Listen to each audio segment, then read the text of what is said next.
Ողջույն սիրելի հայրենակիցներ, եթերում Նոյանտապանն է։ Եվ այժմ մենք զրուցելու ենք Եվրատլանտյան ինտեգրացիոն պլատֆորմի նախագահ, սոցիոլոգ վերլուծաբան Կարեն Սարգսյանի հետ։ Ողջունում եմ, պարոն Սարգսյան։ Շնորհակալ եմ, որ ընդունել եք հրավերը։ Ազգային ժողովի Հայաստանի ազգային ժողովի նախագահ Ալեն Սիմոնյանը Մոսկվայում էր, մամլո ասուլիսի ժամանակ մի շարք հայտարարություններ արեց, երկու հայտարարությանը ես կուզենայի անդրադառնալ եւ ստանալ ձեր մեկնաբանությունները։ Եվ այսպես Ալեն Սիմոնյանը ասում է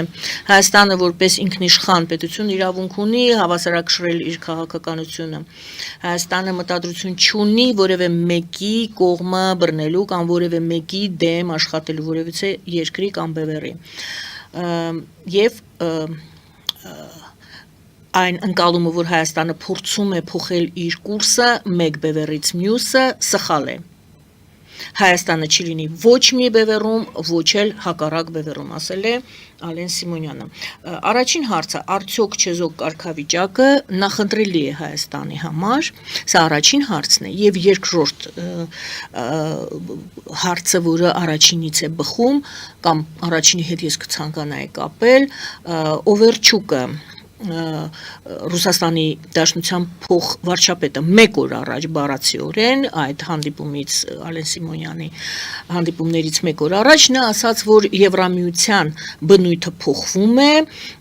եւ արդյոք հայերը պատրաստ են միանալ ռազմաքաղաքական դաշինքին։ Եվրամիությունը նա ասում է ռազմաքաղաքական դաշինք է դառնում, որը այժմ շատ ագրեսիվ է տրամադրված Ռուսաստանի Դաշնության նկատմամբ։ Հայերը, ասում է նա, պետք է իրենց այս հարցը տան։ Եվ իմ հարցն է, դուք որպես հայ ձեզ այդ հարցը տալիս եք, թե ոչ։ Եվ այսպես, արդյոք չեզոք կարգավիճակը նախընտրելի է Հայաստանի համար եւ այդ հարցը, թե արդյոք ռազմաքաղաքական Ռուսաստանի դեմ տրամադրված ռազմաքաղաքական դաշինքին Հայաստանը ուզում է միանալ եւ դառնալ թշնամի ըստ երևույթին Ռուսաստանի։ Եկեք հետևից գանք, որտեղ երկրորդ հարցի պատասխանից նաև կբխի բան։ Ինչպես միշտ Օվերչուկը որպես դասական մարդով լիֆտը կանչումա չի գալիս, խոսացող գլուխ է, բայց ուտա խոսում։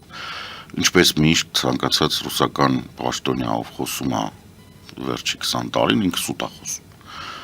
Եվրամիությունը չի դառնում ռազմաքաղաքական դաշինք, նմանատիպ հայտարարություններ անելու համար պետք է լինել կամ ալկոհոլի ազդեցության տակ, այսինքն կամ չիմանալ ինչա կատարվում աշխարհում։ Եվրամիությունը ունի հսկայական փաստաթղթային ողնաշար, որը ակնհայտորեն չի ենթադրում ոչ մի ռազմական բլոկ։ Եվրամիությունը հանդիսանում է հիմնականում քաղաքական, տնտեսական, մշակութային, գիտական միություն։ Այնտեղ կան սոցիալական հարցեր, այնտեղ կան ֆինանսական հարցեր, այսինքն եվրոն եւ ընդհանուր կենտրոնական բանկը, այնտեղ կա համատեղ ինչա դրա սոցիալական կապի եւ սոցիալական հարցերի բան, այսինքն հիմա ռոմինգն է դուրս գալիս եվրոպական երկրներին, բայց Եվրամիությունը չունի ռազմական կոմպոնենտ, չի ունեցել եւ չի նախատեսված եղել։ Եվրոպական միության ստեղծման ժամանակ ռազմական կոմպոնենտը քանի որ նախատեսված չի եղել, ռազմական կոմպոնենտի հիմիկվա այդ կտորը, որի մասին ենթադրաբար խոսում է Օվերչուկը, դա գումարներն են, որոնք Եվրամիության Եվրահանձնաժողովները որոշել են, որ երկրները կարող են ավելացնել սեփական պարտքը, որտեղ խոսացում է սեփական պարտքի մասին, արտաքին պարտքի մասին, ավելացնել դեֆիցիտը բյուջեի, բայց այն պայմանով, որ այդ գումարները պետք է գնան երկրների պաշտպանական ոլորտին։ Դա չի ենթադրում, որ Եվրամիությունը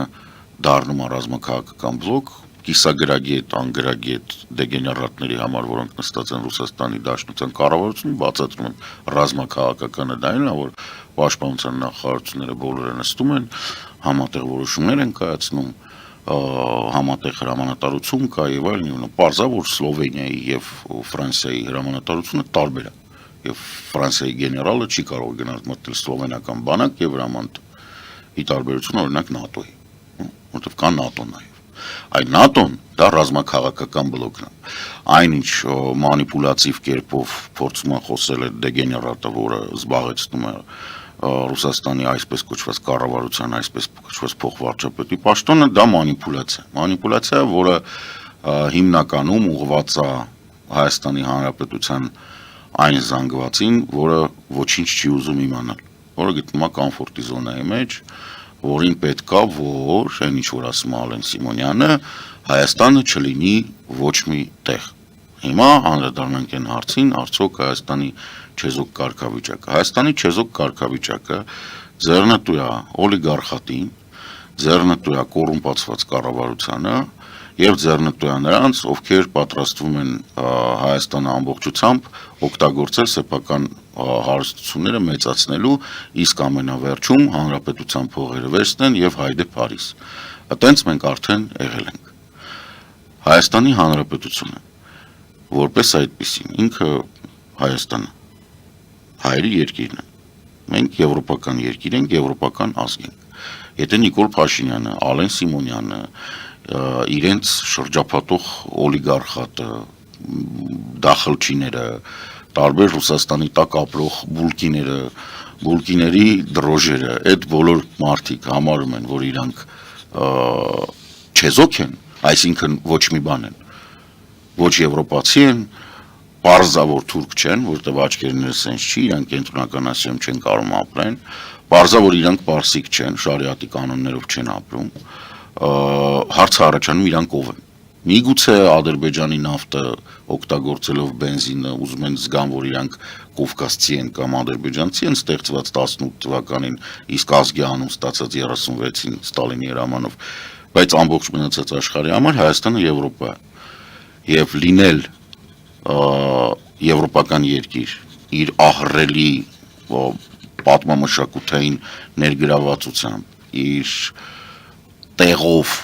յուրաքանչյուր եվրոպական, այսպես ասած, միջոցառմանը Հայաստանին հատկացված տեղով, այն հարգանքով, որը հայ ազգը ոչ թե Նիկոլ Փաշինյանը կամ Ալեն Ջոն ունեն բաներում, եվրոպական երկրներում դուք հազար ներողություն, ոնց կարաք լինեք չեզոք։ Նորից եմ բացատրում, սա Հայաստանի համար կործանարար է, որտեվ մենք եվրոպական ազգ ենք նույնիսկ մեր թշնամիների համար, այսինքն ռուսների, սելջուկների եւ մնացածի։ Մեզ միշտ փորձել են ոչնչացնել թե ռուսները եւ թե թուրքերը, որտեվ մենք եվրոպական ենք։ Անկախ նրանից հիմա Ալեն Սիմոնյանը, Նիկոլ Փաշինյանը, յուրենց կողքը կանգնած սուպեր դախլչիները, մեգա դախլչիները կհայտարարեն, որ իրանք այլ մոլորակային են թե ոչ, մեզ հաշիվ են ներկայացնելու որպես եվրոպական ազգի։ Հիմա հարց,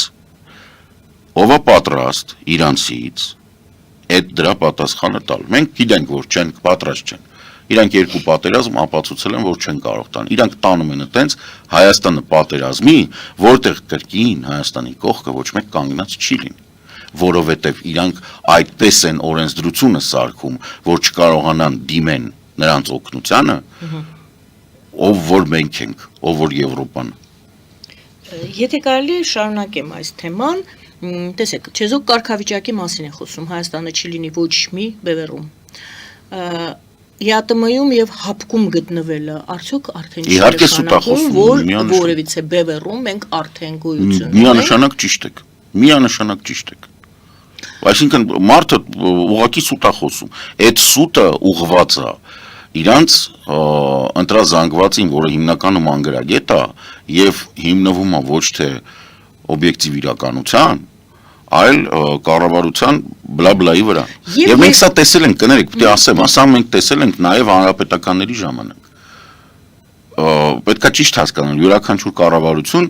շատ երկար մնալով իշխանության ձևավորում է ինչ-որ զանգված։ Այդ զանգվածը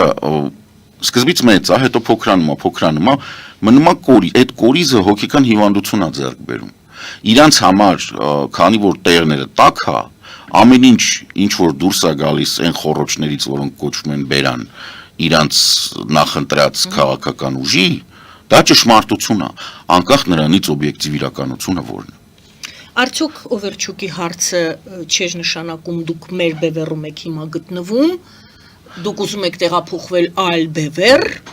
այսինքն կրկին հարցի մեջ կար, որ Հայաստանը կոնկրետ բևեռում է այսօր։ Ես ձեզ թույլ տվեք ասեմ իմ puzzle-ը, որ հավաքվում է, այս նրանց ինչ որ կատարվում է, ստեղ գնում է համատեղ խաղ, այդ համատեղ խաղը, թե Սամվել Կարապետյանի զարմիկն է, թե Նիկոլ Փաշինյանի կուսակցությունն է, թե Ռոբերտ Քոչարյանն է, այս բոլոր ուժերը Հայաստանը ոչ միայն ուզում են տեսնել, այլ Հայաստանի ապագան տասնամյակներ առաջ գծում են Սելջուկ բոլշևիկյան դաշինքի մեջ։ Իրանք պրոբլեմ չեն տեսնում, վտանգ չեն տեսնում, որովհետև Սելջուկ բոլշևիկյան մոտեցումը հետևյալն է. մենք ձեզ կգրավենք, մենք ձեր ժողովրդի էքերին կվերցնենք, կօգտագործենք, այ դուք որպես օլիգարխներ կմնաք, ձեզ կճանաչենք։ Հիմա ամբողջ պատմությունը ինչ որ կատարվում է Ռուսաստանի հետ, սրանք պետք է շատ ուշադիր լինել։ Սա մանիպուլատիվ հայտարարություններ են, որոնք ուղղված են բացառապես Հայաստանի Հանրապետության զանգվածային կարծիքի փոփոխման կամ ազդեցության համար։ Ներսում, դրսից Հայաստանի Հանրապետության հանդեպ նաև։ Չէ, բացառապես Հայաստանի Հանրապետության հանդեպ վերաբերմունքը Եվրոպայում փոխել հնարավոր չի։ Այդ վերաբերմունքը ձևավորվել է Խաչակրանց արշավանքների ժամանակ եւ չի փոխվել։ Այն ժամանակ էլ Հայաստանի բաները, կառավարությունները եւ եկեղեցականները եւ որոշ իշխաններ, ասենք եվրոպական օգնությունը գալիս էր, գիշերը մտնում էին ազնվականներին եվրոպացի մորթում կոտորում էին հայերը իրանց ձեռքով են հրաժարվել նաեւ գնացել սելջուկների հետ պայմանագիր կնքել։ Երբ որ Այասի պաշտպանության հարցներ կանգնած, դա նենց չի որ նոր է առաջացել։ Հայերի մեջ միշտ նրանց ովքեր կոչում են անասուն կար, ուղղակի ամեն անգամ դա կառավարությունն է։ Ամենածիծաղալին է, որ ամեն անգամ հայոց պետականությունը ոչնչացվել է էլիտաների կողմից։ Ոչ մի անգամ թշնամու կողմից չի ոչնչացվել։ Շարունակենք այս թեման, դուք ասացիք Հայաստանը եվրոպացի, չգիտեմ ում, իսկ գուցե տարածաշրջանցի է իրեն։ Չէ, Հայաստանը տարածաշրջանցի չի կարող լինել, որ մեր տարածաշրջանը ձևավորված է եկվորներից։ Ադրբեջանը ստեղծվել է 18 թվականին ադրբեջանցի անվանումը 36-ին, Վրաստանը այսօրվա սահմաններում ստեղծվել է Ստալինի եւ Բերիայի որոշումով, մինչև այդ ինքը եղել է Կախետա Իվերա։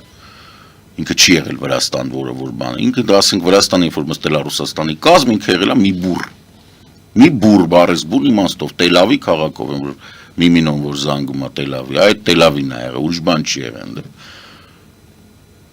Պատմականորեն էլ Վրաստանը նենցա, որ մինչև հիմա սուբեթնիկ խմբերը իրար հետ բավականին լուրջ խնդիրներ ունեն եւ երբեք չեն միավորվել։ Իրանք միավորվել են Ստալինյան այդ բանը որոշումով, թե չէ աբխազները, իմերետները, կախետները եւ աջարները ոչ մի լազերը, ոչ մի ընդհանուր բան չունեն։ Իրանք չեն ունեցել այդ ուղղակի հավաքվել։ Դու տարածաշրջան ասածը պրոբլեմատիկ է։ Ես հիմա ասեմ են բևերների բանի հետ կապված, լավ թողենք այդ բանակի հետ կապված Նիկոլ Փաշինյանի հետ հայտարարություն արը խայտարակություն մի հատ, որ D30 են գնել, դրան պետք է առանձին անդրադառնամ, որ երբ որ հպարտությամբ մի անգամ էլ ասենց բաներ են, Su-30-ները որ վերցրել էր։ Հետո հեքեցին, հետո էլի Сами лучший истребитель в мире, անձամբ եմ լսել, նստել էր մեջը, ասում էր Сами лучший истребитель в мире։ Սենց էլ տենց մի տեսակ քաղաքենիական ակցենտով։ Հիմա էլ D30 առնում։ Բացատրում եմ։ Այսօրվա պատերազմը գործող, որը որ բոլորը իրենց բաները հաշվարկները անում են, ուկրաինական պատերազմն է, ճակատը որպես այդպեսին։ Ինքը կոչվում է kill zone եւ ինքը ունի 15 կիլոմետր խորություն։ Երկու կողմերի համար։ Այսինքն առաջնագիծ կոչվածը 15 կիլոմետր խորություն ունի։ Որպեսզի դու վստահաբար կարողանաս լոգիստիկ ճանապարհներ գծես, դու պետքա այսպես կոչված շփման գծի ենթադրյալ այդ կետերից հետ քաշված քո լոգիստիկ գծերը կա խոշոր տեխնիկան բանը պետք է աշխատի 15 կիլոմետր խորության վրա։ Բացատրեմ ինչի է սա կարևոր։ D30-ը կրակում է 15 կիլոմետր։ Այսինքն որպեսզի դու D30-ով 3 կիլոմետր թիկունք, հակառակորդի թիկունք, 122 մմ-անոց մի հատ արկ հասցնես, դու պետք է ռիսկի ենթարկես 7 հոգանոց, 7 հոգի, որոնք այդ հաշվարկն է, մեկ բեռնատար, որտև ինքը քարշակով է, այդ D30-ը, և հետևաբար վարորդ էլ ընդեղ կա մեկ հոգի, ու դու պետք է գաս, բացազատվես, կրակ բա հաշվարկ անես, որտեվ դե 30-ը թվայնացված չի, սենց ինչ-որ թղթի քարտեզի վրա բդի գծես, պտի բան անես, պտի 10, 4-ից 5 րոպե ա տևում, այդ մենակ հաշվարկը, հետո պտի կրակես մի քանի հատ, համոզվես, որ տեղը հասել, կարող է 1-2 բան լինի, հետո նորից հավաքես, որտեվ որ այդտեղ թողեցիր, կմեռնի, այդ 7 հոգին էլ, որոնք պաշտպանված են բացառապես լավագույն դեպքում զրահաբաճկոններով, իսկ իրականում ոչ մի բանով, որտեվ շոքաբան է մեր պայմաններում տենց չի, պետք է հավաքես, դա տանես, այդ D30-ների կիրառման գինը լինելու է ահռելի թանկ, ես ուզում եմ, նայեմ ինտելեկտով տենց երևի ընդհանրապես չոշտված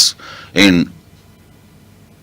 սպայական անձնակազմի աչքերի մեջ, որոնք մեծ հավանականությամբ պատկատով, այսինքն կաշառքով, որոշում են կայացնել գնել այդ D30-ները։ Թողոքի խայտառակություն ուկրաինական պատերազմի 4-րդ տարին ավարտվել է, չէ 4-րդ տարին, 26 թիվն է, 24-ին է այս ավարտվել, 4-րդ տարին ավարտվել է, 10 օր է մնաց։ Խայտառակ Այսինքն, այդ դրա կիրառումը, այդ երեխեքի կյանքը, որ պտի դառնան հրետանավոր, ու վզին ամնալու, Նիկոլ Փաշինյանի, հիմա չէ, այդ հիմա չի, որ D30-ը առնում ես, ասում գործարանից են կարել, գլուխ գովալու բանակ թե, Ռուսաստանից, որտեղ ուրիշ տեղ չի արտադրվում D30, որտեղից եք ստացել D30, ոչ էլ տենց հիմար չկա, որ D30 արտադրվում։ Շատ հետաքրքիր բառ ասեցիք, ստացել թե առել։ Դե երևի այն 400 թե 600 միլիոնը որ տվել էին, դրա դիմաց գալիս է։ Հա, բայց գալիս է աղբ։ Գալիս է այն ինչ որ մեզ պետք է։ Աղբ։ Դա ոչ մեկին պետք չի։ Միգուցե իրենց էլ հենց պետք չի։ Դա իրանց պետք չի, ես ասում եմ, դա 15 կիլոմետրանոց կիլոզոնա։ Էլ չհաշված, որ իրանք արդեն ինչքան է 4-րդ թե 5-րդ ամիսն է, իրանց ամենավստահելի տրանսպորտային միջոցը ձինա կամ էշը, ես կատակ չեմ անում։ Ռուսաստանի բանակը շարժում է ձիերով եւ էշերով։ Արդեն բագիներն էլ են բարձր կվադրացիկլները բաները։ Սամակատներով են, հա? Ձների մեջ։ Այնվաղ ձուն չկար, հոկտեմբերին էր։ Լավ, հետ եկան։ Սամակատներով էին գնում, հասկանում եք, սամակատներով մոտ առաջին։ Բանակիորեն նշում սաղ ազգով։ Բալավ ասում են, ես տենց զարմանում եմ, այսքան իրանց փորձագետի տեղ դրած ուր են։ Հալավ ես բացակայում էի Եվրոպայում փուստ եմ տվել կներեք այդ կտորը։ Ստեղ մարդ չկար որ ասեր, ալյո, բարև ձեզ։ Էսի չեք անում։ Որ ասեցիք ինչն է փոխվում, ասենք թե ասեցինք, մատնանշեցինք։ Որովհետև մարդկանց թվում է, որ այդ ճիշտ է։ Իմ չափ ուկրաինական պատերազմում ոչ մեկ չի հետևում, որ ասենք քնած տեղից արտնասես դուք ապուշ չեք, ինչ D30։ Բայց ստեղ մարդիկ կան, չէ, որ ասենք լավ քարչորսի մասնակից տղեկ կան։ Չգիտեմ, որ այդ D30-ը չի աշխատում։ Այդ որ դիրքերը կապոնիրները փորել էին, այդ որ հարյուրներով տղեկը տենց մնում էին այդ կապոնիրներում, որտեղ դրոնները գալիս են։ Բացատրեմ ինչի, որտեղ դրոններ են գալիս։ Տպավորություն չստեղծի բան, այդ դրոններով են սպանում։ 15 կիլոմետր խորությունը, թե այս կողմ, թե այն կողմ, դա դրոնային տարածք է։ Դա FPV դրոններ են։ Հայաստանի Հանրապետության զինված ուժերը պետք է գործարաններ սարքեն, որոնք դրոն են բանան, էլի եմ ասում, նվեր եմ տալի իրանց այս գաղափարը, չնայած հեսա նախընտրականը կլինի, իհարկե կօգտագործեմ ես էլ, բայց ժողովուրդ, Հայաստանի Հանրապետությունը պետք է դուրս գա տարեկան 2-2.5 միլիոն FPV դրոն արտադրելու հնարավորության վրա, որովհետև մեր առաջնագիծը, անկախ նրանից ինչ է մտածում Նիկոլ Փաշինյանը,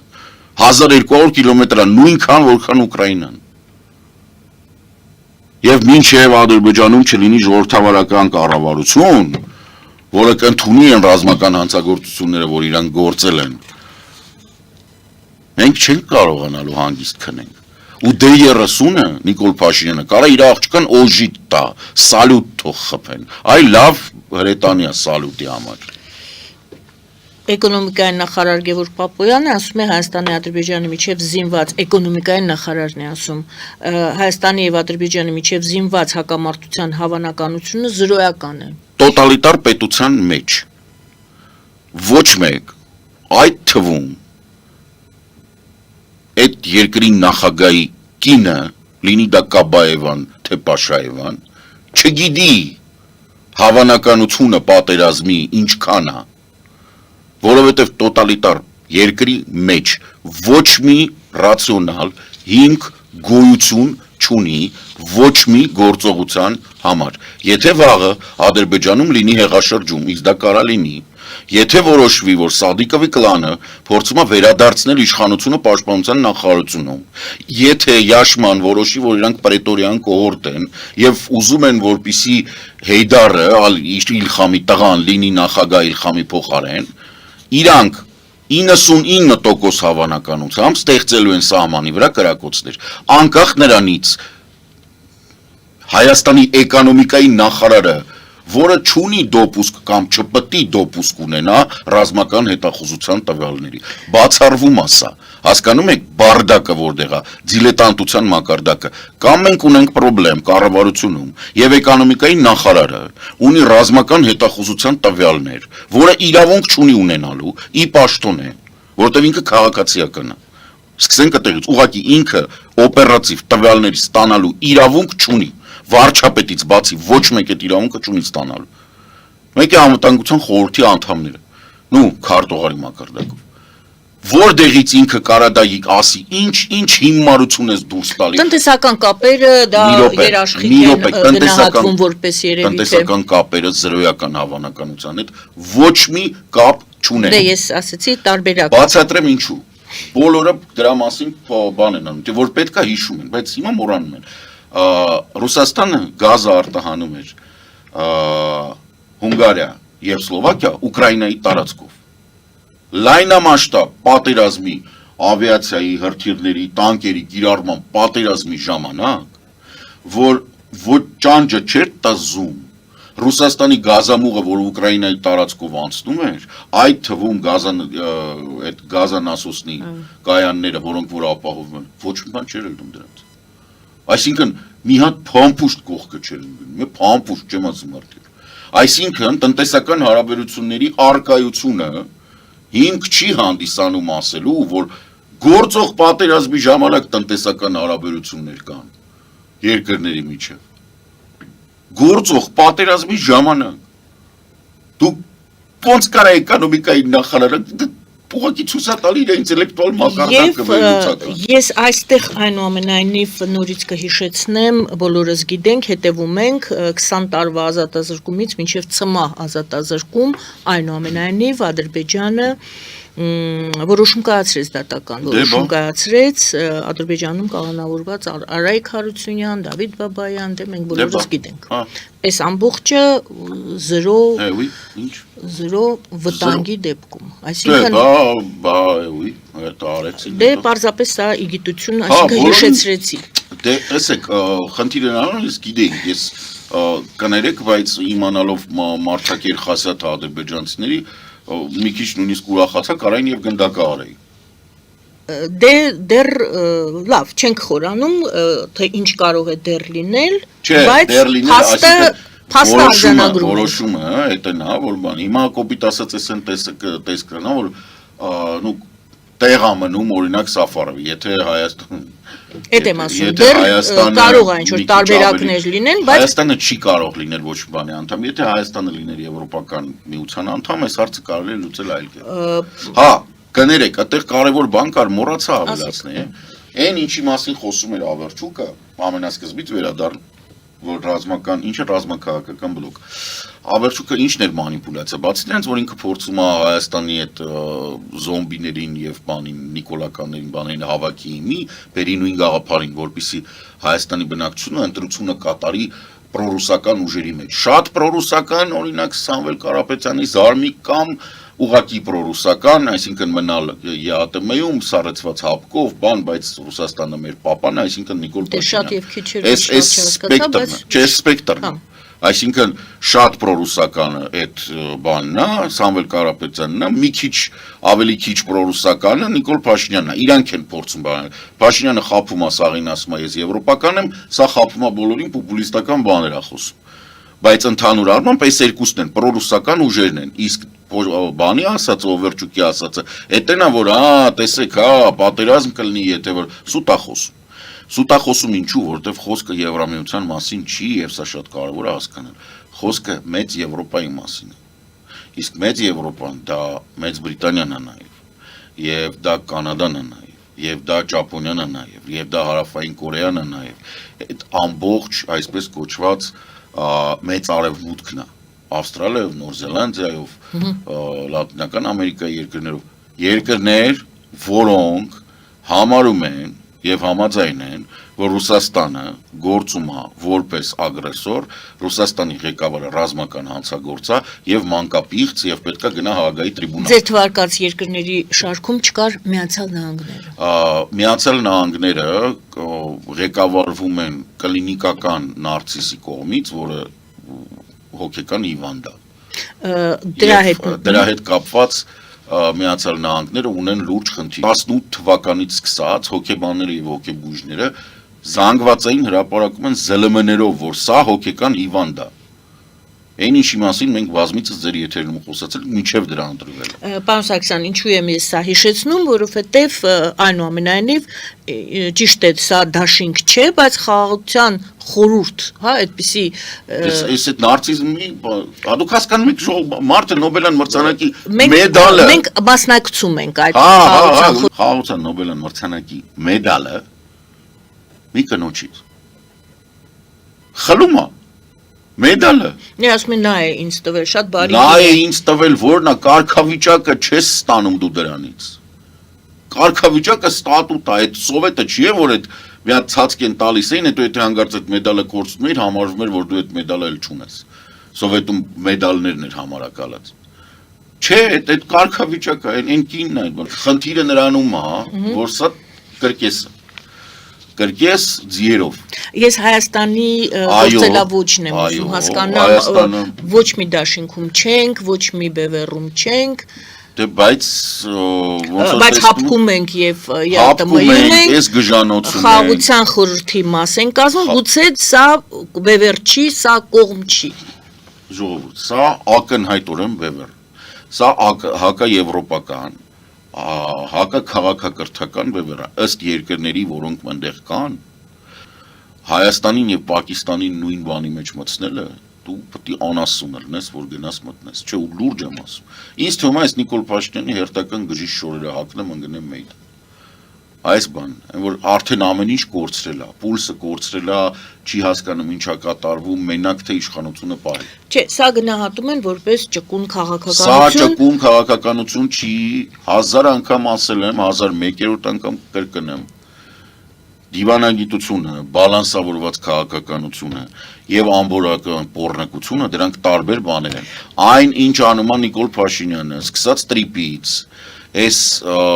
վենսից, այս սրանց ամերիկյան տարբեր բաներին միանալուց եւ վերջացրած իր երազած, որ ինքը կմնա հապկում բան չի լինի, հետո պատերազմը կպրծնի ինքը էլի կամ իր օլիգարխատը էլի կբռնի այդ ռուսական ալիքը հիմա էլ Ադրբեջանից գալացողներից բան կօգտվի։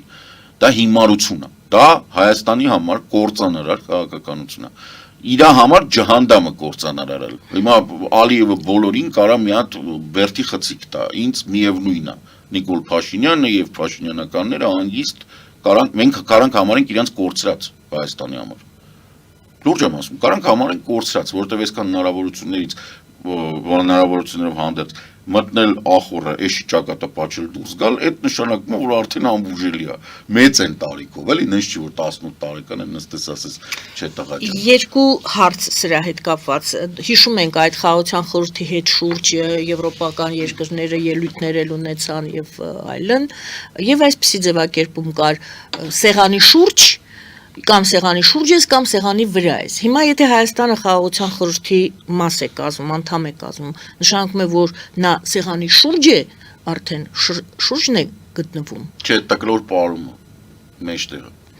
Լավ, մենք դրա մասին Այսինքն սեղանի շուրջ չի կարա լինի։ Այդ որ երկրներն են ուրեմն սեղանի շուրջը այսօր, որ երկրներն են ներողություն սեղանի վրա։ Բան չի փոխվել, աշխարհում ոչինչ չի փոխվել։ Տրամպը նարցիս է։ Ինքը ուզում է մի տեղ լինի, որտեղ Իրան ընդունեն որպես կիսաստված։ Այս մարդը ստեղծել է ինչ-որ մի հատ հերթական, արա գնացել է Կենեդի անվան կենտրոնը, կոչել է Տրամփ Կենեդի։ Բայց Վենեսուելա է տեղի ունեցել, այսօր էլ դեռ Իրանի հետ բանակցություններ են գնում եւ օրը օրի մարդիկ խոսում են կխփի հարված կլինի Իրանին Ամերիկայի կողմից թե չի լինի։ Վենեսուելան, ինչ եղավ Վենեսուելայում։ Հայտարարվեց, որ հեսա ոչ մի բան չի փոխվել Վենեսուելայում։ Ոչինչ ընդհանրապես։ Ինչու Թրամփը այսօր ասեց 68% կարծեմ ես հիշողությամբ եմ ասում նավթը ամբողջ աշխարհի այժմ մեր մոտ է եւ Վենեսուելայում։ Այսինքն միասին մենք 68% ենք։ Ուրեմն Վենեսուելայի հասանելի նավթը, որը որ հասանելի է հանելուն, այդքան չի։ Այն ինչի մասին որ խոսում են, այսպես կոչված ծանր նավթը, որը օրինոկոյի շրջանում է, այդ նավթը ինքը նույնիսկ հոսացող չի։ Իրան հանելու համար, սկսելու 180 միլիարդ դոլար փող է պետք ու 30 տարի։ Այս պահին Վենեսուելան մոտ 800,000 բարել նավթ է հանում, որպեսզի սա կրկնապատկվի, հասցվի 2 միլիոնի, հաշվարկները կային, 40 միլիարդ դոլար փող է պետք եւ 3-ից 8 տարի։ Սա ամերիկյան նավթահանող ընկերությունների գնահատականն է, որը պաշտոնապես ասվել է, պաշտոնապես հրապարակվել է։ Վենեսուելայի հասանելի նավթը 800,000 խորանարդ 800,000 բարել է։ Որպեսզի սա կրկնապատկի, Իրանի պետք է ավելի շատ, ավելի երկար ժամկետ, քան իր նախագահությունն է։ Եվ ինքը չի ստանալու դրա արդյունքը։ Այդ հələ մի կողմ հայտարարված բանը ռեժիմի փոփոխությունը Այդ ավտոբուսի շոֆերը չէր, Մադուրկեն չէր, Մադուրոն երևացող պերսոնաժ էր, հանեցին հենց Վենեսուելայի կարտելները, Վենեսուելայի քաղաքական և ռազմական և ոստիկանական վերնախավը, որպեսզի կոնֆլիկտը չգնա, ասեց ապեր քեզ է սա պետք, վեգալ սրան, այսենց տվեցին, տարան, ոչինչ Վենեսուելայի ներսում չի փոխվել ընդհանրապես 100 թե 100-ից մի քիչ ավել հայտարարված 2000-ի փոխարեն քաղբանտարկյալ դուրս է եկել քաղբանտարկյալի տակ այնտեղ ասեմ ով է գնացել նաև մարդիկ ովքեր այն սոված ժամանակ մտե սուպերմարկետ են ջարդել որ բան ուտել հաց տանեն տուն դրանք էլ են քաղբանտարկյալ որպես ռեժիմի դեմ հանդես եկող կամ ասենք սուպերմարկետ չէ պահեստ լավ խոշոր մի 100 հոգի բաց են թողել մնացածը սաղ նույնն է Նույն տոտալիտարիզմն է, նույն սովն է, նույն բանդաներն են փողոցում, նույն մոտոցիկլետներն են, որ Իրան Ինչ Իրան։ Իրանում Տրամփը հայտարարեց, օգնությունը արդեն գալիս է, դուրս եկեք, քաղաքներ գրավեք, բան արեք, գնացեք 27000 մարդ սպանեցին արագ հայտարարությունով։ Հունվարի սկզբին ասեց մի հոգի որ բեռնի մենք հետևում ենք, մենք գիտենք, որ հանգարց կրակեն, տեսեք ինչ են կան, ինչ է սանելու։ 27000 մարդ են սպանել։ Ինչ է սանելու։ Հələ հարցն է մի հատ, ուր է մեկը հարցնում, ահա չէ հարցնում են, շատ են հարցնում, կոնգրեսում են հարցնում, սենատում են հարցնում։ Շատերը իրան այդ բաները անում են, բացի դրանից, ախր բոլորը մոռանում են, որ այս սաղ հայտարարությունները ուղղակի ապշած են ես ոնց է Հայաստանում, ոնց է կարողացել Հայաստանը դուրս մնալ այդ ամբողջ բաներից։ Ժողովուրդ արդեն ապացույց է գալիս, որ սա մանկապիղծ է երեխա բռնաբար է, Էփշտեյնի կղզում։ Չեք հասկանում, որ այդ սա հայտարարությունները, այդ խաղաղության բաները, այդ ամբողջը, այդ իր մանկապղծության գործերը քողարկելու համար է։ Նիկոլա вообще զարմանալի է։ Մի Պուտինն է մանկապիղծ, մի Տրամփն է մանկապիղծ։ Նրանց տպարությունն աշխարհում էլ մարդ չկա։ Նիկոլը գնում է տեսնում քրեական գործի մեջ մանկապղծություն կա, գնում ասում արի ես քո հետ ընկերություն։ Լավ, չափազանցեցնում եք գովազդ եմ հայտարարում եթերում։ Գովազդ է եթերում, սիրելի հայրենակիցներ, մնացեք մեզ հետ։ Ֆելիչե ժամանակակից ատամնաբուժական կլինիկա։ Այստեղ հարմարավետությունն ու խնամքն առաջնային են։ Այստեղ կիրառվում են ատամնաբուժական ամենաժամանակակից տեխնոլոգիաներ, ճշգրիտ ախտորոշում, արդյունավետ բուժում, նուրբ փորձառություն եւ անհատական մոտեցում։ Սկսած սովորական մանրուքներից մինչև առաջադեմ ընթացակարգեր, այստեղ դուք գտնվում եք բարձր որակավորում ունեցող եւ փորձառու ատամնաբուժական մասնագետների ձեռքերում։ Մեր բարեկամական եւ հյուրընկալ անձնակազմն այստեղ է յուրաքանչյուր այցը հաճելի դարձնելու համար։ Ֆելիչե, ձեր առողջ եւ ամենաերջանիկ շպիտը սկսվում է այստեղից։ Եկեք եւ բացահայտեք նորարարության փորձագիտության եւ կարեկցանքի կատարյալ համադրությունը։ Վաճառվում է գերմանական հնաոճ դաշնամուր 1892 թվականի արտադրության ֆոն Մուլբախ, գտնվում է գերազանց վիճակում, կինը 15,000 ԱՄՆ դոլար, հեռախոսահամար 094 115 310։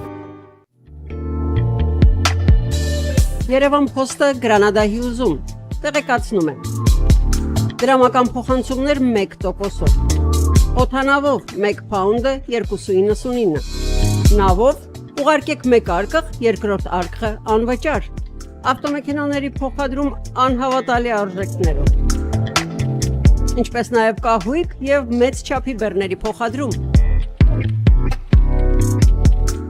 Ջաքփաթ հագուստի խանութը երկրորդ մասնաճյուղն է բացել Գլենդելի սրտում, որտեղ կարող եք ձեռք բերել եվրոպական եւ ամերիկյան ընտիր հագուստեղեն, կոշկեղեն, աքսեսուարներ, պայուսակներ ամենահարմար արժեքներով։ Նաև կարող եք ցանկացած ապրանք պատվիրել եւ ձեռք բերել կարճ ժամանակում։ Ջաքփաթի Գլենդելի հասցեն է 1135 North Pacific Avenue, հեռախոս 818 813 2252։ Ջաքփաթ հագուստի լավագույն կենտրոնը Գլենդելում։ 60-ից ավելի ճանաչված եվրոպական բրենդների ինքնատիպ, չկրկնվող եւ մատչելի ընտրանին Fortuna Home and Country House խանութ սրահում։ Նորավոճ սպասք եւ կահույք հորեկա բնագավառի համար, տեքստիլ, տնտեսական ապրանքներ, ամեն ինչ գեղեցիկ կյանքի համար։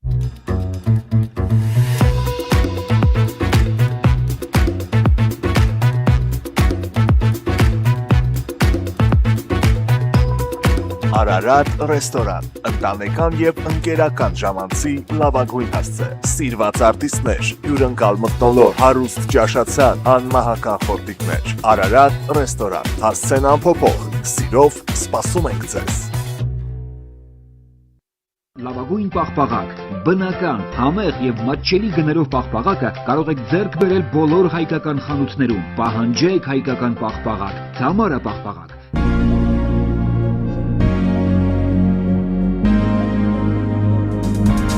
Տպագրեք ձեր գիրքը Նոյան տապան տպագրատանը, ինչպես նաև թերթեր, ամսագրեր, բուկլետներ եւ այլն։ Հասցեն քաղաք Երևան, Իսահակյան 28 առաջին հարկ։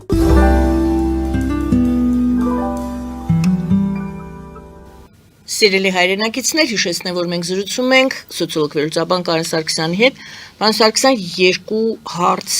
որ նախապատրաստել է մեր այսօրվա զրույցի համար, դեռ մնացել են։ Ընթացքում եթե էլի հարցեր ծագեն, կարծում եմ կպատասխանեք։ Եվ այսպես Ալեն Սիմոնյանից ես խոստացել էի երկու թեմա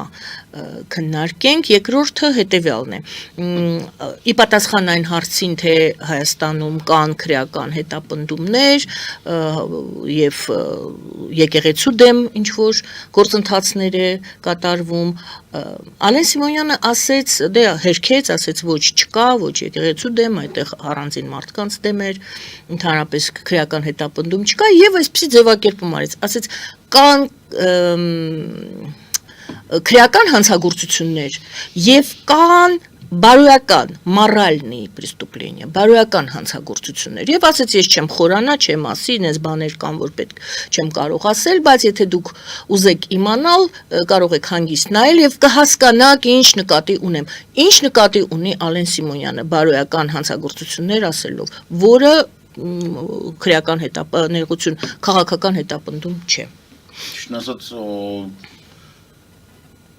օրենսդրական առումով մենք չունենք, եթե ես չեմ սխալվում։ Դու թող կոմենտներում գրեն, եթե մարդ գիտի ով հոդվածի մեջ տենց բան կա, քրեական օրենսգրքի հոդվածում եթե կա տենց բարոյական հանցագործություն, կան հանցագործության տեսակներ, օրինակ եվրոպական դատարանը նայում ենք, եվրոպական դատարանը ունի մի քանի հոդվածներ, որոնք հիմք են հանդիսանում կոչել քրեականացված այդ հանցագործությունները բարոյական, օրինակ մարդկության դեմ հանցանքներ, ռազմական հանցագործություններ,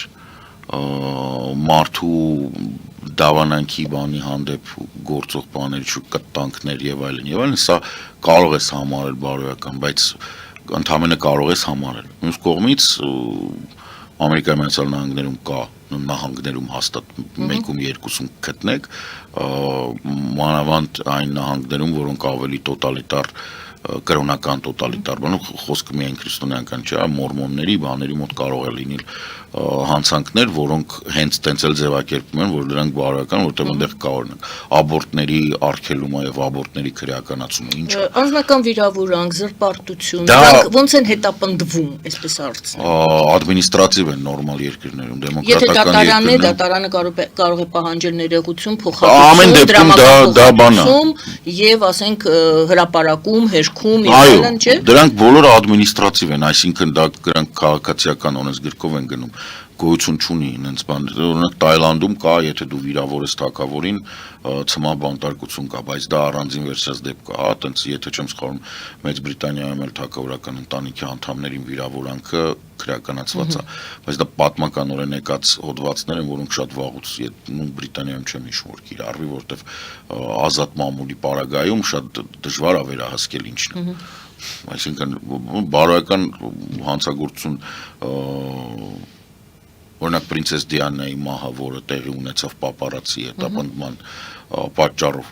պապարացի գործողությունները անձնական կյանքի ներխուժում էր։ Այդ ներխուժման հետևանքով վարորդը հանգստացավ Փարիզում այդ արագությունը գերազանցել եւ տունել մտնելուց մեքենան վթարի ենթարկվեց, մահացան։ Հիմա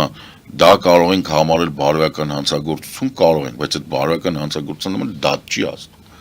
Ինքը ընդհանրապես պապարացի էր։ Ինքը իր գործներ կատարում։ Ոստի ինչ որ մի բանի հետ գործ ունենք, որը դեռ պետք է այնուամենայնիվ Ինձ թվում է Ալեն Սիմոնյանը ինչ որ ասել է, դա ասել է բանի հետ կապված, որ ան ինչ է։ Այդ բլոգերների հետ։ No, բլոգերների չէ։ Բա ինչ Այդ որ նկատի ունի։ գնա քերակնոջը դոմփի բան այդ Նիկոլի ասած այդ բարոյական ինքը, այն որ ասում է բանս դասի։ Բայց հետապնդումների մասին է խոսքը։ Դե որովհետև Նա հերքում է այսինքն դրա համար պետք է հետապնդվի մարդը։ Օրինակ կաթողիկոսի դեպքում, եթե իրանք շարունակում են պնդել, որ իրանք պահանջում են կաթողիկոսի հրաժարականը ոչ թե որովհետև կաթողիկոսը ռազմական հանցագործ Պուտինից ստացել է երկրորդ կարգի շքանշան, այլ որովհետև կաթողիկոսը ինչ որ մի պահ լինելով բան երեխա օրինակ Այդպիսի մեխանիզմ կա Ընդհանրապես պետություն- հետապնդման իրավունք կառավարության կողմից բարոյական չկա, իհարկե չկա, ես էլ եմ ասում կաթողիկոս իհարկե ինձ համար հանցագործ է, որովհետև ինքը մանկաբիղծից շքանշան է ստացել, բայց ոչ թե որովհետև ինքը ունի երեխա։ Դա արդեն անձնական ամեն մարդ մի Դե հիմա մենք գործ ունենք օրենք եւ անձնական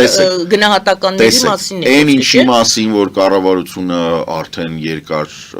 այդ մարդը օրենքով կարող է հետապնդվել։ Դե հիմա եթե իրանք ունեն ապացույց Եվ մեխանիզմ պետք է Չէ, լինի։ եթե իրանք ունեն ապացույց, որ հայ առաքելական եկեղեցու բարձրաստիճան պաշտոնյան էր, կատարել են երրորդ երկրի հետախուզության պահանջ հրաման։ Ապացույց։ Դե ասում եթե ունեն ապացույց։ Ահա, այո, ներողություն։ Ապա դա հիմք է քրեական հետապնդման ընթացքում կանգ առնելու հրաման տալու եւ կանգ չառնելու դեպքում գլխից կրակելու որտեւ եթե վազում է քեզանից բախտում ասում ես կանգնի մի հատ օթես կրակում չի կանգնում հանգիստ կարաս սպանես որտեւ ունես ապացույց որ ինքը երրորդ երկրի հետախուզության հրամաններ է կատարել էսա գործունեություն էսա գործողությունները Գոյություն չունի լմլմցնել, եկեք մի քիչ էլ վայ 4 ամիս առաջ ասեցինք, որ հետախուզության հետ աշխատում 4 ամիսա ձենձունը չկա։ Ավելին գնում են այն երկիր, որ հետախուզության համար այդ կդրիչի աղբերը աշխատել է եւ ասենք այդտեղ ինչ որ բան են անում։ Դե մենք հապկից չենք դուրս։ Ոնց հապկից չես դուրս գալի։ Հապկին չես սառեցնում։ Ոնց կարա Հայաստանի Հանրապետությունը շարունակի ունենալ անվտանգային առումով հարաբերություններ այն երկրի հետախուզությունների հետ, որոնք քո տարածքում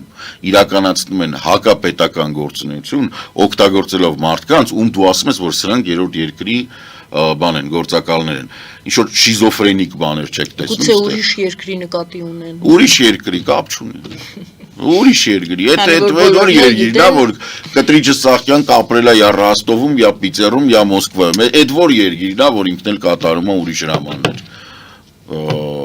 Չարի ինչ ասեն, Ուզբեկստանը, Մոնղոլիան, Սվազիլենդը։ Այս պահի դրությամբ ինչ տպավորություն ունեք այդ նախընտրական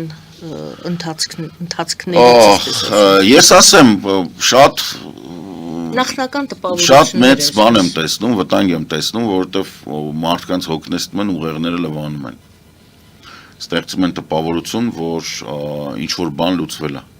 Արդեն ակտիվորեն արդեն չի քննարկվում, իրանք խաղաղություն չկա, կրկնում եմ, խաղաղության պայմանագիրը մինչև չլինի, խաղաղություն չկա։ Ներողություն,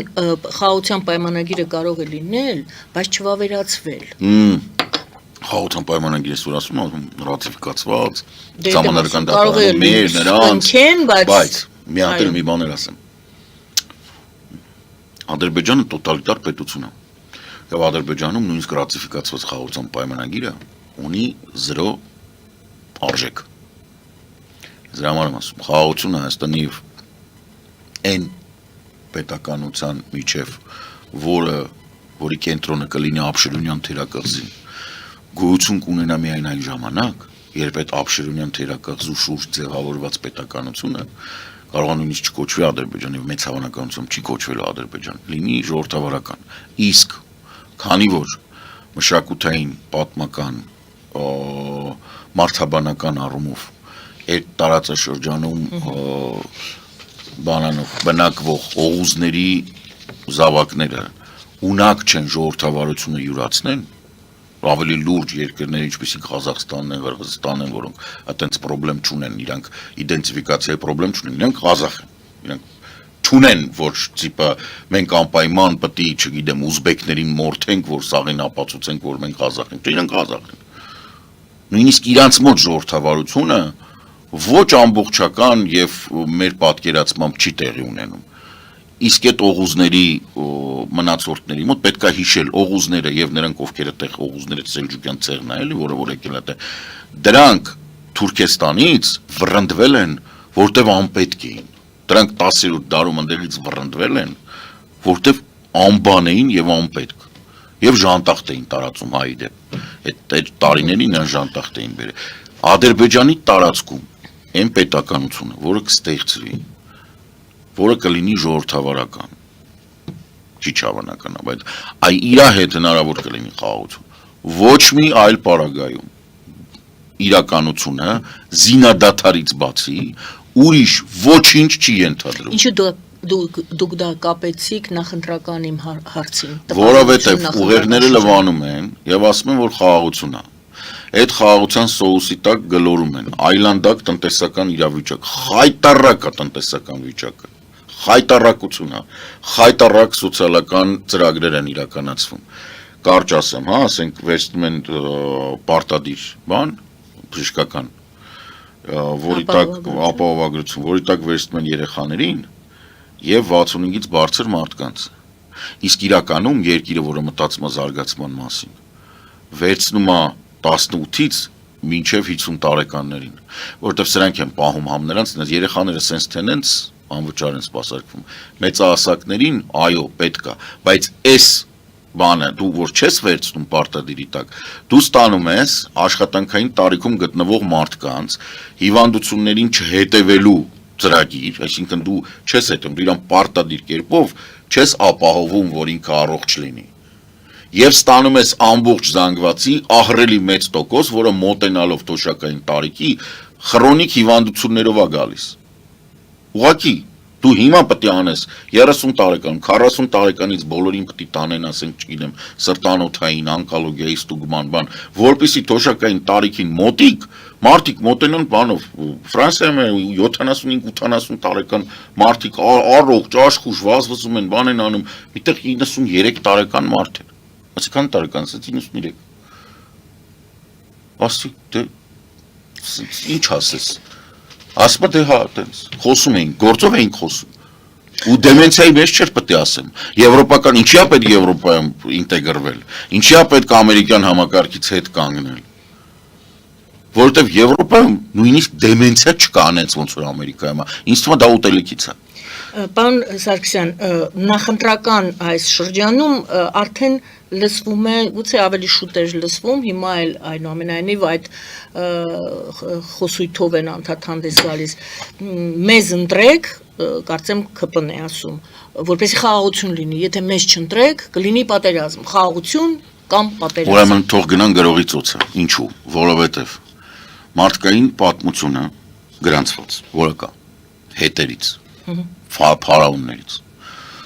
ամբողջը որ գումարես, կարող է ընդամենը մի 200 տարի եղել, որ պատերազմ չի եղել։ Պատերազմ լինելու է ցանկացած պարագայում անկախ նրանից, որ եթե ձեզ թվում է, որ Եվրոպայում չեն գիտակցում, որ հիմա տենց բարեկիրթ եւ հանգստության մեջ ապրող Ժնևում չկա պատերազմ, իրանք լավ էլ հասկանում են, որ Ուկրաինայում այդ պատերազմը իրանց համար է։ Գոյություն չունի իրավիճակ, երբ երկիր, որը գնդաձև ձիչի վակուումի մեջ, պատերազմի մեջ չի, ուղղակի կամ քոնոնք զոհվում են, քո երեխեքը, կամ դու դրան աջակցում ես, որ այդ պատերազմը քո դռանը չգա չհասնի, խելացի երկրները մտնում են այն միությունները, որոնք հնարավորություն են տալի պատերազմը քո դռնից եւ քո դիրքերից հեռու պահել։ Դեգեներատները ասում են մենք մինուճար ենք, մենք հատուկ ենք,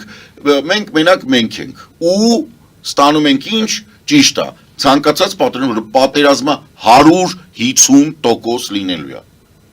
Դուք չեք կարող խուսափել նրանից, որ Իրանում կլինի եղաշրջում։ Ադրբեջանում պնդում են, որ Ադրբեջանին սպասում է Սիրիայի բախտը, Ադրբեջանում լինելու է ներքին քաղաքացիական պատերազմ, որի արդյունքում մենք ունենալու ենք մեր սահմանին, նույնը ինչ որ Իսրայելը իր սահմաններին ունեցավ Սիրիայի պարագայում։ Ուզում եք դա համարեք պատերազմ, չեք ուզում դա համարեք պատերազմ, ձեր հոգեկան եւ հոգեբանական սեռական խնդիրներն Գուցե պատերազմը հենց այն է, ինչ ես ներկայացրեցի, որ ասեն Ադրբեջանի հետ, Հայաստանի Ադրբեջանի միջև զինված հակամարտության հավանականությունը 0 է։ Այսինքն Ադրբեջանի գործոնն է միայն դիտարկվում գուցե։ Դա անգրագիտության вообще վերին աստիճանն է։ Դու բացի նրանից որ դիլետանտ են, համը բազմախնդիր, ասի մուլտիզադաշնես կոչվածը չունեն, ժամանակին Windows 3.1 կար, ասած որ ֆլոպիկը մտցնում էր, ինքը ոչ մի բան էլ չէր անում։ Մինչև այդ ֆլոպիկը ֆորմատ չաներ։ Հիմա դա Ոմենակ Ադրբեջանով չի։ Իրանում պատերազմ, հանգիստ, Թուրքիայում հանգիստ, քրդական ապստամբություն, Թուրքիայի խնդիրները Իսրայելի հետ, Էրդողանը մեծ է, Էրդողանը մահացավ, Էրդողանի մահից հետո ինչ է գալու։ Բալավ հիմնականը որ ասեն մեզ ընտրեք, նրանց մի ընտրեք, ծրագրեր դեռ չենք տեսնում, լավ, գուցե նախապատրաստական շրջան է։ Գոյություն չունի իրավիճակ, ելի եմ ասում, որտեղ Հայաստանը պատերազմ չունի։ Հայաստանը ունի պատերազմ իր մոտակա եւ հեռակա ապագայում անկախ մեր ցանկությունից, այդտեղ չի որ մենք ենք լինելու դրա բան, ոնց որ մեծ հաշվով 44-ն էլ մենք չէինք։ Պարզապես դուք ուզում եք ասեք, որ ոչ միայն Հայաստանում է պատերազմը լինում։ Դա նենց չի որ սախիմա ժողովուրդը անհանգստանա եւ ասի, «Օ, ուրեմն փախտեն գնանք ուրիշտեղ, որտեղ չկա պատերազմ»։ Որտեղ որ փախտում եք, ընդեղա պատերազմ։ Չկա տեղ, որտեղ դուք փախնեք, պատերազմ չկա։ Ասելիքս է դեր, որ պատերազմը, տեսեք, պատերազմը մարդկության, գոյության բնականոն վիճակն է, բնականոն հասկանում եք։ Նաև բնականon պետք է լինի միշտ պատրաստ լինել պատերազմին։ Այո, եւ ընտրել, չընտրեք, ոնց ինչ էին ասում, մեզ ընտրեք պատերազմ չլինի։ Պատերազմ չլինելու միակ տարբերակը այն է, որ դու հանձնվում ես։ Այսինքն քո ինքնությունը կորցնում ես։ Ինչին որ Նիկոլը գնում է։ Պարոն Սարգսյան, վերջին հարցը Հունաստանը հրավիրել է, գիտենք այս ինֆորմացիան, պարզապես չենք խոսել սրա մասին, եւ կարեւոր է սա Հայաստան, Թուրքիա, Իսրայել, Իրան տեսանկյունից։ Հունաստանը հրավիրել է Հնդկաստանին միանալ Կիպրոսի Իսրայելի հետ պաշտպանական դաշինքին, որը կարող է հակազդել, ասում են Թուրքիայի, Պակիստանի եւ Սաուդյան Արաբիայի հետ աճող համագործակցությանը, որը կոչվել է Իսլամական ՆԱՏՕ։ Իսլամական ՆԱՏՕ-ն մարդիկ ովքեր տարածաշրջանում ուսումնասիրում են, այս բանը արդեն երևի 1500 չինական զգուշացումն է։ Իսլամական ՆԱՏՕ-ն մեռան ստեղծելով ոչ մի անգամ չեն ստեղծել, թողենք մի կողմ չի լինելու։ Ինչու են Կիպրոսը, Իսրայելը, Կիպրոսը, Հունաստանը եւ Իսրայելը ունեն գազի խնդիր։ Գազ, որի մի մասը Իսրայելի շելֆի վրա, մի մասը Կիպրոսի,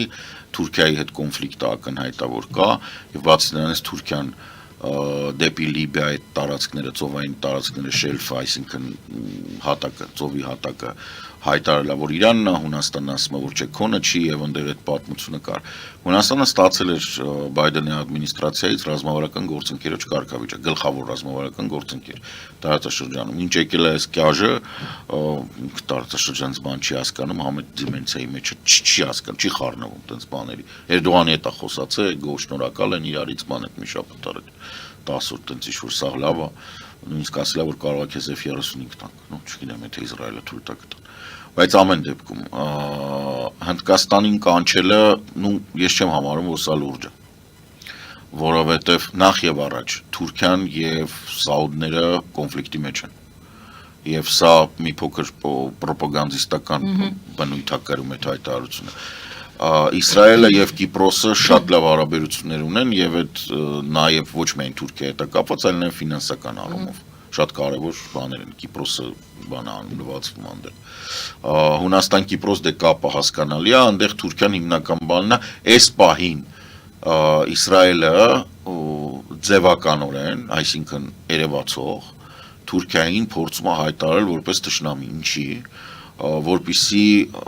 ցույց տա, որ ինքը տարածաշրջանում բոլորի դեմ է պայքարում, ոչ միայն Իրանի,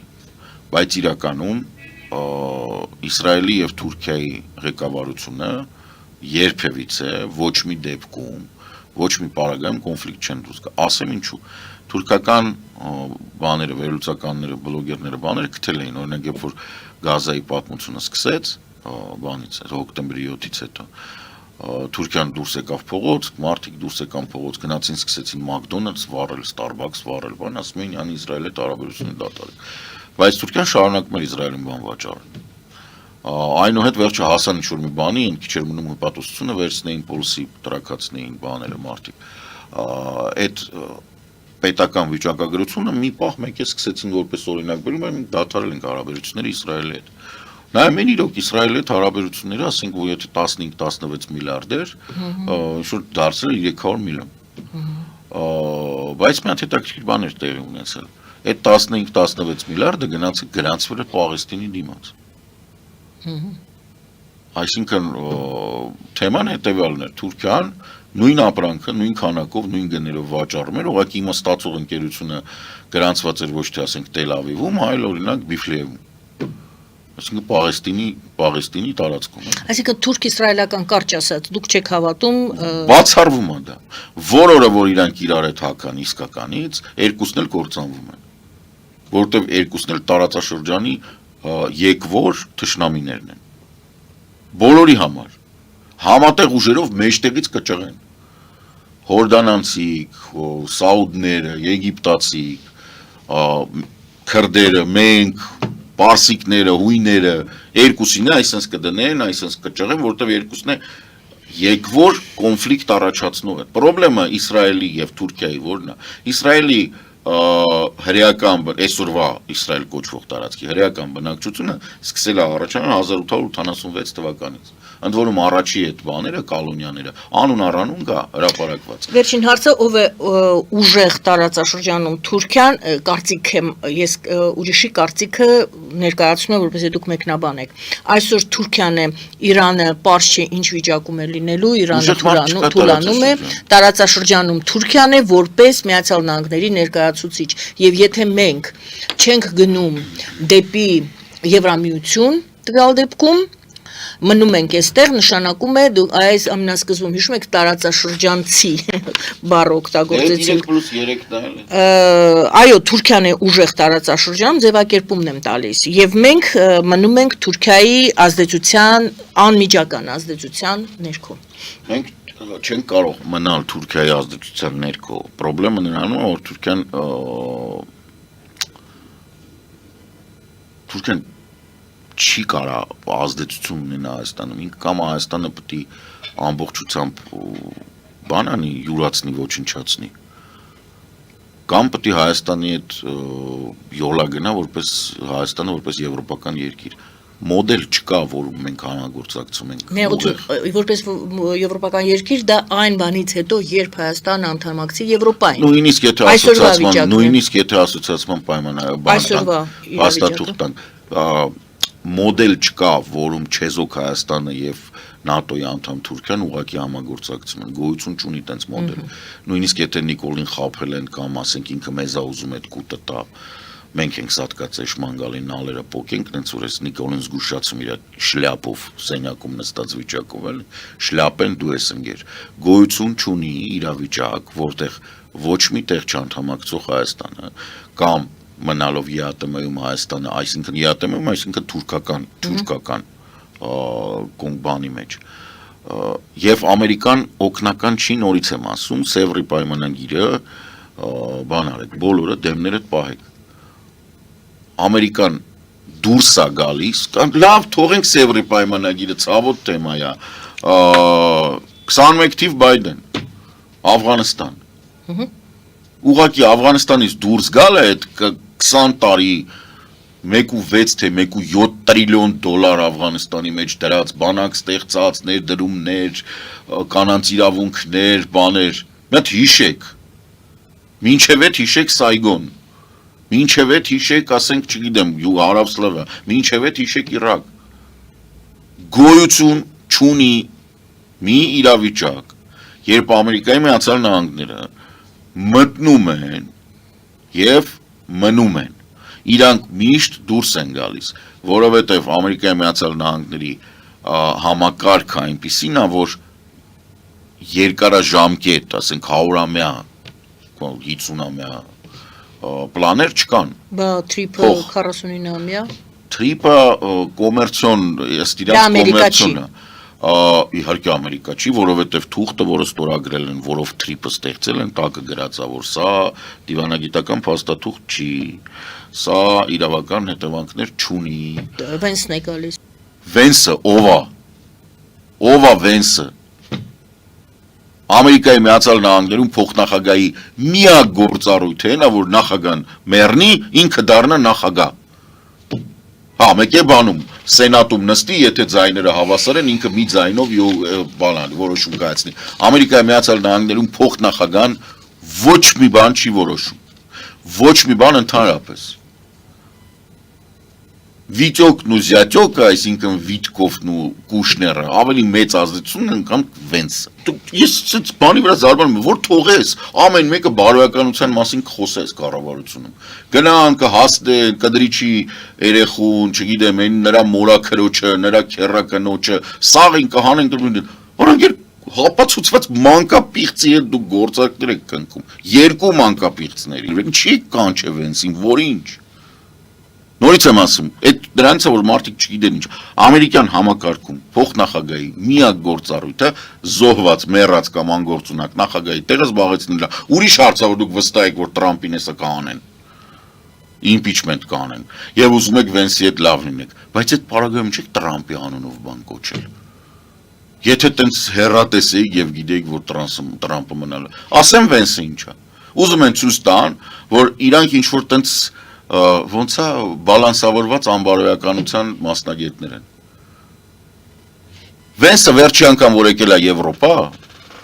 հակաժողովրդավարական, հակամարտկային, հակաեվրոպական ելույթ է ունեցել, սաղին վիրավորել է։ Դուք Վենսին բերում եք ձեզ մոտ, որ ինչ։ Որ ինքը գաս տեղից հակաիրանական կամ հակահայկական կամ հակաեվրոպական հայտարարություններ անի։ Ես արևմտամետ իրանց կոչող կուսակցությունների վարկանիշն եմ սպասում ուղղակի Վենսի գալուց հետո մեկ է իրանց հայտարարությունները։ Ես ուզում եմ հասկանամ այդ իրոք հետո իրանք շարունակելու են ասում որ իրանք Եվրոպամետ են կամ Ամերիկամետ։ Այսինքն Եվրոպամետ մարդը կարա կանգնի ասի Վենսը լավ է որ գալիս է։ Հա Վենսը որը հայտարարում է որ Եվրոպա պետք է չլինի։ Որ դուք պետք է աճ բաներին ձայն տակ դուք ես ինչ եք անում ժողովրդավարությունը խեղդում եք։ Կարեն Սարգսյանն էր մեր զրուցակիցը, սիրելի հայրենակիցներ, շնորհակալ եմ պարոն Սարգսյան, որ եկաք եւ պատասխանեցիք մեր հարցերին, մեկնաբանեցիք որոշ հայտարարություններ եւ իրավիճակներ։ Եվրատլանտյան ինտեգրացիոն պլատֆորմի նախագահ Ես եմ։ Սոցիոլոգ Վերլուծագվան։ Ես։ Զրուցի վարում էր Գայանե Արաքելյանը, բարին ընձեզ։